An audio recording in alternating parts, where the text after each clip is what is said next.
the first rap album, it wasn't a song so much. I got the Houdini album, Escape, and I was like trying to rap with that a little bit. I think the one when I was really like, yo, maybe I could try, like with MC Shan, Down by Law. You know, Marley Marl, all the beats was crazy. Shan had these crazy like slangs, and the way he said things was so interesting when I was a kid. And then I think Bum Rush the Show, Chuck and them, you know, when they came out, I was like, yo, you know, like, and then I started, you know, I don't know if that's the song that made me want it, but then I started trying to rhyme at the Firehouse dance and trying to rap here, trying to, you know, everywhere I wanted to go, you know, and I started going around and battling a lot of people. You know, I started becoming that dude that just wanted to rap everywhere. But I think Shan, Down by Law might be the answer. You know, I know that's not the expected answer, but I remember how much I really loved that album. And Paid in Full, Obvious is the obvious answer, and that was very high up, you know, because Rakim was from Long Island, and we're like, yo, he's from over here. And then EPMD came out with their first album, Strictly Business, and we're like, yo, they're from like literally like I could drive to them 5 minutes from my fucking house. Like, so when people in my area all started becoming making records, being on the radio, you know, getting accolades by all the other respected rappers from the city, I think that started bringing it to life. Then when I was 15, I met Biz Markie. He was hanging out at Diamond Shell's house, and I had my little demo song, and Biz was like, yo, this is actually dope, you know, yo, you're killing it.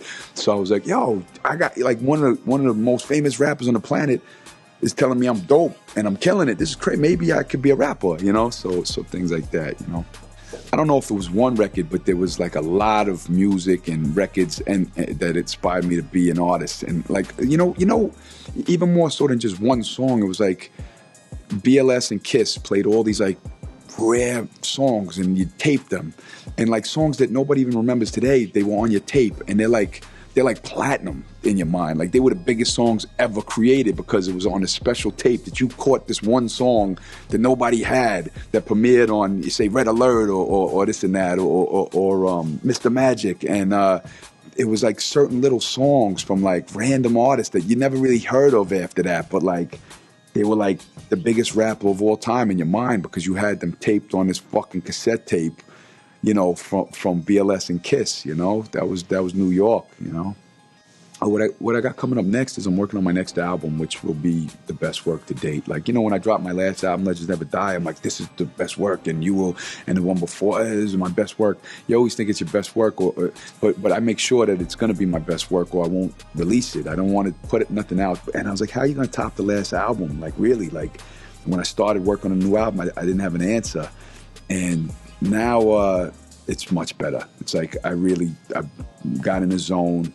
And once again, it'll be my best work. I'm going to top the last one, and it's going to be my best work. I'm working on that, and I got an artist, Afro is his name, and he's doing well, getting a lot of hype. And he was on, you know, Jimmy Kimmel and VH1, The Breaks, and I discovered him when he was a little kid, and they're waiting on his album. So I got him in the studio now working on his album. We're about to do a tour in Europe, but after that, he's going to go back home and finish that fucking album. Finish that album, kid.